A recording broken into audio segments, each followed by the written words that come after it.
Hi guys, welcome to my YouTube channel. Today we are starting with the third chapter, that is theory base of accounting. हम लोग यहाँ पे शुरू करने जा रहे हैं बेटा थ्योरी बेस ऑफ अकाउंटिंग क्या क्या होता है, थ्योरी बेस ऑफ अकाउंटिंग में अपन क्या क्या बातें करते हैं, थ्योरी बेस में अकाउंटिंग स्टैंडर्ड्स क्या होते हैं, हमारे इंडियन अकाउंटिंग स्टैंडर्ड्स क्या बोले जाते हैं, ये सारी चीजें अपन लोग कन्वर्ट करेंगे और ये सारी चीजें हम लोग कवर करेंगे। अगर मैं आपसे बात करता हूं इस चैप्टर को लेकर तो मेरे पास सबसे पहला टॉपिक क्या आता है, मीनिंग और nature of accounting principles. Accounting principles कितने प्रकार के होते हैं। मेरे पास दूसरा आता है उनके फीचर्स क्या है। मेरे पास अलग अलग प्रकार के फंडामेंटल कंसेप्ट क्या है। मेरे पास अकाउंटिंग स्टैंडर्ड्स क्या होते हैं, मीनिंग क्या होते हैं। ये सब चीजें हम लोग इस थियोरिटिकल फॉर्म में कवर करेंगे। आपको लग रहा होगा क्या बकवास पढ़ा रहे हैं यार सर, पर सर मैं आपको एक चीज जरूर बोलूंगा कि ये जो आपके सर आपको पढ़ा रहे हैं ना, ये आपके 2 साल तक आपके काम आएंगे, क्योंकि ट्वेल्थ में भी ये सारे छोटे छोटे कंसेप्ट काम आते हैं। और जब आप फर्स्ट ईयर में जाएंगे ना अपने कोई बीकॉम प्रोग्राम, बीकॉम ऑनर्स, तो ये सारे वहां पर थ्योरेटिकल सब्जेक्ट्स आपको और थ्योरेटिकल चीजें ये आपको थोड़ा सा डिटेल में कवर करवाई जाएगी। तो सबसे पहले दोस्तों हम जो कवर करने जा रहे हैं इस चैप्टर में वो क्या है, मेरे अकाउंटिंग प्रिंसिपल्स क्या है। ठीक है, मेरे अकाउंटिंग प्रिंसिपल्स क्या है, मेरे अकाउंटिंग स्टैंडर्ड्स क्या है, ये सारी चीजों को हम लोग लेते चलेंगे। So the first thing in this chapter is what do you understand by principles of accounting? American Institute of Certified Public Accountants जो वहाँ के सीए होते हैं, जिनको हम प्यार से सर्टिफाइड पब्लिक अकाउंटेंट्स बोलते हैं, वो कहता है कि प्रिंसिपल्स ऑफ अकाउंटिंग क्या होते हैं। ये कहते हैं कि हमारे पास जो भी जनरल लॉज, जो भी रूल्स हमारे पास अडॉप्ट करे जाते हैं ताकि पूरे वर्ल्ड में एक जैसी अकाउंटेंसी रहे और हम अपना खुद का बिजनेस और प्रैक्टिस कंडक्ट कर सके, ये मेरे प्रिंसिपल्स ऑफ अकाउंटिंग के अंदर ही आता है। तो हमारे अकाउंटिंग प्रिंसिपल्स को हम लोग प्यार से क्या बोलते हैं दोस्तों, इसको हम बोलते हैं जनरली एक्सेप्टेड अकाउंटिंग प्रिंसिपल्स। और ये हमें प्रिंसिपल्स किसने दिए हैं, ये हमारे अमेरिकन में है, जिसको हम प्यार से गैप बोलते हैं।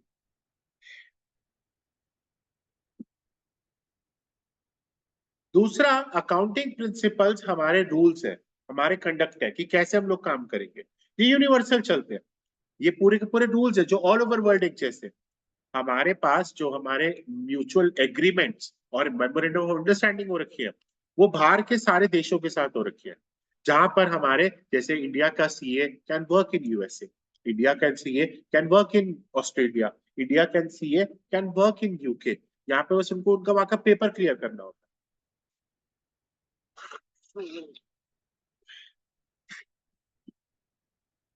हमारे पास जो हमारे अकाउंटिंग प्रिंसिपल्स है मेरे प्यारे बच्चों, यहाँ पर दो कंसेप्ट में बांटे हुए हैं। One is accounting concept and the other is accounting convention. मेरे बच्चे, अकाउंटिंग कंसेप्ट और अकाउंटिंग कन्वेंशन होता क्या है, आइए अकाउंटिंग कंसेप्ट पे चलते हैं।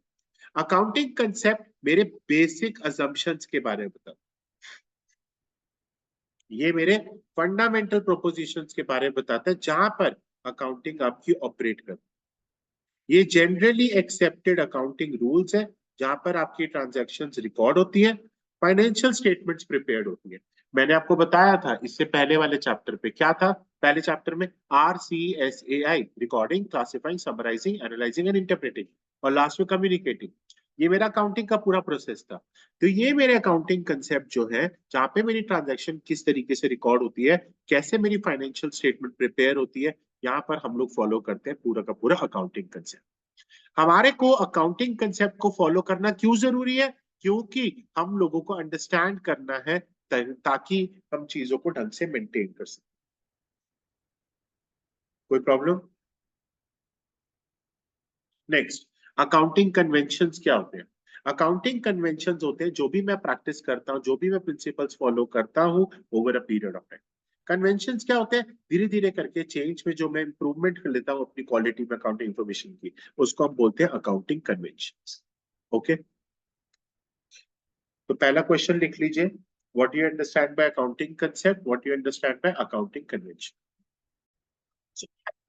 बता दिया अकाउंटिंग प्रिंसिपल्स और कन्वेंशंस के बीच में। Now we are moving to the next part, that is what are the features of accounting principles. बेटा तीन फीचर्स याद रखिएगा, MFG। ये KFG जैसा आपको कुछ लग रहा होगा, KGF जैसा, वही समझ लीजिए एमजीएफ या एमएफजी, जो आपको अच्छा लगे। ठीक है, उसके ये क्या है, सबसे पहला man made principles. Accounting principles क्या है, मैन मेड प्रिंसिपल्स। ये मैन मेड है और ये रिकमेंड करे जाते हैं हर एक चीज को इंश्योर करने के लिए, अंडरस्टैंडेबिलिटी और यूनिफॉर्मिटी के लिए। क्योंकि अपने हिसाब से आदमी बनाता है तो यूनिफॉर्मिटी तो रहेगी, अपने हिसाब से हम लोगों ने बनाया है तो अंडरस्टैंडेबिलिटी रहेगी। तो ये कोई भगवान की देन नहीं है अकाउंटिंग प्रिंसिपल्स। ये अकाउंटिंग प्रिंसिपल्स हम लोगों ने, आदमियों ने बनाया और हम इसको यूज कर रहे हैं। अकाउंटिंग प्रिंसिपल्स फ्लेक्सिबल है। जो अकाउंटिंग 1980 में चलती थी, 1980s में, it is not there in 2024। Things are different, things are not permanent. Let's move to the generally accepted one. ये होते हैं हमारे पास तीन क्राइटेरिया के अंदर। पहला क्राइटेरिया जनरली एक्सेप्टेड में आता है, आपका रेलेवेंस कितना है। आपका रेलेवेंस कितना है। रेलेवेंस का मतलब क्या होता है कि आपका जो ये पर्टिकुलर यूजफुलनेस है, क्या अकाउंटिंग प्रिंसिपल यूजफुल है। तो जनरली एक्सेप्टेड के अंदर तीन चीजें आती हैं। पहला क्या है, रेलेवेंस। दूसरा क्या है कि अकाउंटिंग प्रिंसिपल्स आपके ऑब्जेक्टिव है। तो ये तीन क्राइटेरिया है जो आपको बताया जाता है। तीसरा आपके पास है, क्या वो फीजिबल है। तो ऑब्जेक्टिव का मतलब होता है कि कहीं ना कहीं there should be no biasness, कोई भी बायसनेस नहीं होनी चाहिए आपके पास। ऑब्जेक्टिव का मतलब यही होता है कि आप अपने यूजर्स को ढंग से लेकर चले। दूसरा आपके पास फीजिबल क्या है, आपके पास कोई भी कॉस्ट ना हो और कोई भी कॉम्प्लेक्सिटी ना हो, मतलब हर कोई इसको आराम से इस्तेमाल कर सके। प्रिंसिपल्स आपके ऐसे होने चाहिए, आपको कोई एक्स्ट्रा कॉस्ट ना देनी पड़े इसको यूज करने की। ओके जी, कौन सा नहीं समझ में आया, पूरा नहीं समझ में आया। अकाउंटिंग प्रिंसिपल्स हमारे पास तीन चीजों को लेकर चलता है। सबसे पहला अकाउंटिंग प्रिंसिपल्स क्या है, मैनमेड। अकाउंटिंग प्रिंसिपल्स क्या है, फ्लेक्सिबल। ये चेंज होते रहता है अकॉर्डिंग टू द टाइम। जैसे जैसे चीजें बदलती रहेंगी, अकाउंटिंग स्टैंडर्ड्स बढ़ते रहेंगे, तो हमारे ये अकाउंटिंग प्रिंसिपल्स भी बदलते रहते हैं, कुछ ना कुछ चेंजेस आते रहते हैं। तीसरा, they are generally accepted. Generally accepted मतलब चारों तरफ होते हैं, हर ऑल ओवर वर्ल्ड। चारों तरफ जब ये एक्सेप्ट करे जाते हैं, तीन चीजें देखी जाती है, आपकी रेलिवेंसी कितनी है, आपकी ऑब्जेक्टिविटी कितनी है, और आपकी फीजिबिलिटी कितनी है। तो अकाउंटिंग इंफॉर्मेशन हमारे पास बेटर अंडरस्टूड होती है, it is prepared the following set of accounting principles. It means हमारे जो अकाउंटिंग प्रिंसिपल्स है, they should be followed by all entities all over world. तभी तो हम ग्लोबलाइज एरा में रह रहे हैं। अरे भाई, ग्लोबलाइज एरा में हर एक वर्ड एक पार्ट बन चुका है, और हर एक वर्ड को हम लोगों को फाइनल अकाउंट्स के साथ लेकर चलना चाहिए। अकाउंटिंग इंफॉर्मेशन हमारे पास मीनिंगफुल है, यूजफुल है, जब हम अपने अकाउंटिंग रिकॉर्ड्स को और फाइनेंशियल स्टेटमेंट्स को ढंग से प्रिपेयर करेंगे इन स्टैंडर्ड फॉर्म्स जो इजीली अंडरस्टैंडेबल हो सके। सो अकाउंटिंग इंफॉर्मेशन की हमें क्यों जरूरत है। पहला रीजन दोस्तों, अकाउंटिंग इंफॉर्मेशन तभी हो सकता है जब हम सेट ऑफ यूनिफॉर्म प्रिंसिपल्स को लेकर चलेंगे। दूसरा, हमारे पास अकाउंटिंग प्रिंसिपल्स का क्या काम है। अकाउंटिंग प्रिंसिपल्स हमारे साथ एंटिटीज पे काम आएगा in preparing there final accounts. तीसरा, अकाउंट भाई देख, जैसे फॉर एग्जांपल मेरे अकाउंटिंग प्रिंसिपल से मैंने अपनी रिकॉर्ड करी ट्रांजैक्शन। तो जब रिकॉर्ड करने के बाद मेरी जो लास्ट में RCSAI जो प्रोसेस है, तो वो जो समराइज करेंगे, वो जो पूरी अकाउंट बनाएंगे, वो कैसे बनेगी, अकाउंटिंग प्रिंसिपल्स के थ्रू। मैं आइडेंटिफाई कर पाऊंगा कि कौन कौन सी ट्रांजैक्शन कौन कौन से कंसेप्ट के थ्रू बनाई गई है। अकाउंटिंग इंफॉर्मेशन इसीलिए वही बताया जाता है कि it is followed by all entities preparing the final accounts. तो हर एक कंपनी, हर एक चीज जहां पर भी आपकी सरकार अपनी ऑडिटिंग करती है, वहां पर आपके फाइनल अकाउंट्स बनते हैं। और ये नहीं सिर्फ कंपनीज में फाइनल अकाउंट्स बनते हैं, हमारे प्रोप्राइटरशिप में भी, क्योंकि हम लोगों की बुक कौन सी है, sole proprietorship.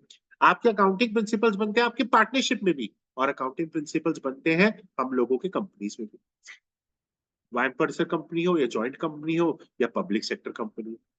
Accounting information meaningful है, यूजफुल है। क्यों, क्योंकि ये मेरे को कहीं ना कहीं गैप की तरह काम करवाता है, यानी जनरली एक्सेप्टेड अकाउंटिंग इंफॉर्मेशन की तरह, जहां पर हम लोग एक स्टैंडर्ड फॉर्म्स में ऐसा प्रिंसिपल्स तैयार करते हैं जो यूजफुल हो सबके लिए। The next topic is what do you understand by fundamental accounting assumptions or concept. Fundamental accounting assumptions और कंसेप्ट वो होते हैं जो हमारे फाइनल अकाउंट्स बनाने में हेल्प करते हैं। दोस्त, मैं आपको पहले ये बता दूं फाइनल अकाउंट्स में होता क्या है। फाइनल अकाउंट्स के अंदर तीन चीजें बनती है। एक होता है मेरा ट्रेडिंग अकाउंट, एक होता है मेरा प्रॉफिट एंड लॉस अकाउंट, और मेरे को मेरी फाइनेंशियल पोजीशन चेक करने के लिए मुझे क्या चाहिए होती है, मेरी बैलेंस शीट। ये तीनों अकाउंट्स को कौन तैयार करवाता है, मेरे ये सारे assumptions और कंसेप्ट। अरे भाई ये कंसेप्ट ही नहीं होंगे तो आप कहाँ से अपने अकाउंट्स बना पाएंगे।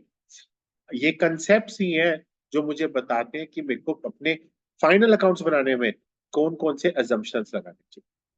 हमारे पास तीन तरह के assumptions होते हैं फंडामेंटल अकाउंटिंग। हमारे पास जो कंसेप्ट और assumptions हैं वो तीन तरह के होते हैं। सबसे पहला हमारे पास होता है गोइंग कंसर्न कंसेप्ट। भाई ये थोड़ी मेरी पीपीटी गड़बड़ हो गई है। तो according to the going concern concept, it is assumed that business shall continue for a foreseeable period and there is no intention to close the business or scale down its operation significantly। वो कहते हैं कि जो principles कहते हैं कि हमारा जो बिजनेस है they will continue for foreseeable future. Foreseeable future का मतलब ये होता है कि अनगिनत सालों के लिए बिजनेस चल रहा है, ये नहीं कि 2 साल और 3 साल में बंद कर देंगे। गोइंग कंसर्न कंसेप्ट यही कहता है कि आदमी जब बिजनेस शुरू करता है तो ये सारी चीजों को हम लोग लेते हुए चलते हैं कि बिजनेस हमारे लॉन्ग टर्म के लिए। वो कहते हैं कि जो भी ट्रांजैक्शंस रिकॉर्ड करी जाएंगी, transactions which is recorded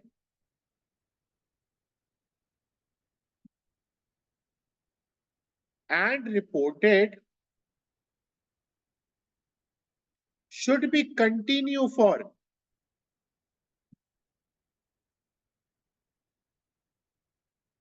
foreseeable period। foreseeable period, बहुत अच्छे समय के लिए ये शुरू करना चाहिए। फोरसीएबल पीरियड का मतलब ये होता है, फिर से बोल रहा हूँ, गोइंग कंसर्न वो कहता है कि आदमी जब बिजनेस शुरू करता है वो ये नहीं सोचता कि मैं 2 साल में बिजनेस बंद करके चला जाऊंगा। वो जब बिजनेस शुरू करता है, एक बार जो बिजनेस शुरू करता है वो कहता है कि मैं ये बिजनेस हमेशा के लिए चलाना चाहता हूँ। यहाँ पर वो जो भी अपनी ट्रांजैक्शन रिकॉर्ड करता है वो 1 या 2 साल के लिए नहीं, हमेशा के लिए करता है। ठीक है, तो मेरे पास सबसे पहला गोइंग कंसर्न कंसेप्ट क्या बोलता है कि मैं यहाँ पर अपनी कोई भी ट्रांजैक्शन करता हूं वो फोरसीएबल पीरियड के लिए करता हूं। दूसरा, ये जो कंसेप्ट है इसकी वजह से मुझे दो चीजें डिस्टिंक्ट हो जाती है। क्या है, एक है मेरी कैपिटल एक्सपेंडिचर और दूसरी क्या है, मेरी रेवेन्यू एक्सपेंडिचर। मतलब I can differentiate between what is capital expenditure and what is revenue expenditure. Capital expenditure वो एक्सपेंडिचर होती है जो लॉन्ग पीरियड के लिए मुझे बेनिफिट दे, जो लॉन्ग पीरियड के लिए मुझे बेनिफिट दे। और रेवेन्यू एक्सपेंडिचर वो होती है जो 1 साल के अंदर खर्चा मेरा खत्म हो। ये हमने चैप्टर नंबर 2 में पढ़ा है। Revenue expenditure are those expenditure which neither creates any assets nor any liabilities, but capital expenditure is the one which reduces the asset or create a liability. Yeah, we can say that it increases the assets or reduces the liability, that is the right one। तो ये सारी की सारी चीजें आपको ध्यान रखनी है। नेक्स्ट आपके पास आता है कंसिस्टेंसी, बट मैं एक बार बोलूंगा प्लीज दोस्तों पहले रीड कर लीजिए। तो next is we are going to talk about दोस्तों कंसिस्ट गोइंग कंसर्न के बाद कंसिस्टेंसी का assumptions। कंसिस्टेंसी assumption कहता है कि एक बारी जो मैंने कमिटमेंट कर दी वो मैं अपने आप की भी नहीं सुनी। अबे कहने का मतलब क्या है, एक बारी जो आपने अकाउंटिंग प्रैक्टिसेस शुरू कर दी, ठीक है, तो ये पूरे साल चलानी है अपने, भाई यही चलानी है। लाइक फॉर एग्जांपल, आप कैसे ट्रांजैक्शंस रिकॉर्ड करते हो, बुक वैल्यू पे करते हो या डिस्काउंटेड वैल्यू पे करते हो, ये आपका डिसाइडेड होता है। आप अपने यहाँ पर देखो डेप्रिसिएशन, अभी आप आगे जाके पढ़ेंगे आगे वाले चैप्टर्स में। डेप्रिसिएशन ना दो प्रकार के होते हैं, एक होता है depreciation return down value method और एक डेप्रिसिएशन होता है आपके पास जो होता है आपका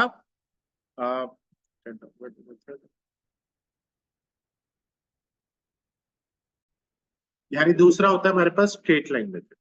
अब दो तरह के मेथड्स होते हैं, अब ये हम डिटेल में इसको आगे पढ़ेंगे। पर आपकी कंपनी ने अगर for example return down value method अपनाया है तो आपकी सारी ट्रांजैक्शन उसी फॉर्म में ही होंगी। और अगर आपने स्ट्रेट लाइन मेथड अपनाया है तो आपकी सारी ट्रांजैक्शंस उसी फॉर्म में होंगी। तो यहाँ पर जो आपके सारे कंसेप्ट्स हैं वो एक बार ही जो आपने अडॉप्ट कर दिए वही माने जाएंगे। इससे फायदा क्या होगा, आप अपने करेक्टरिस्टिक्स, आप अपने अंडरस्टैंडिंग, इन सबको अच्छे से आगे लेकर चल सकते। इसके बाद आपके पास आते हैं दोस्तों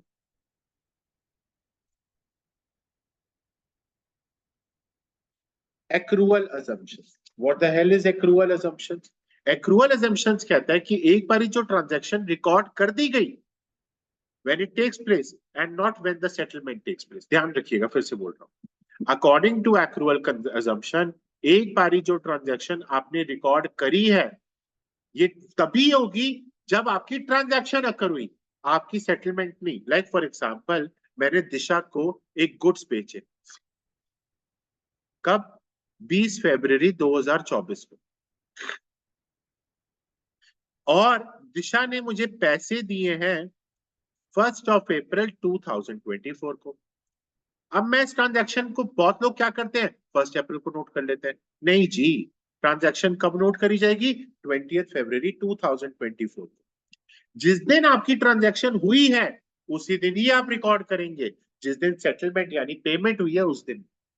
सो ये कंसेप्ट आपके लिए इसलिए इंपॉर्टेंट है क्योंकि आपको अपने एसेट्स, अपनी लायबिलिटीज, अपने इनकम, अपने एक्सपेंसेस, ये सारी रिकॉर्ड करने में हेल्प करती है। अब दिशा ने मुझे पेमेंट नहीं करी है तो दिशा मेरे लिए एसेट है, मेरा डेटर है, क्योंकि उसने मुझे पेमेंट करनी है।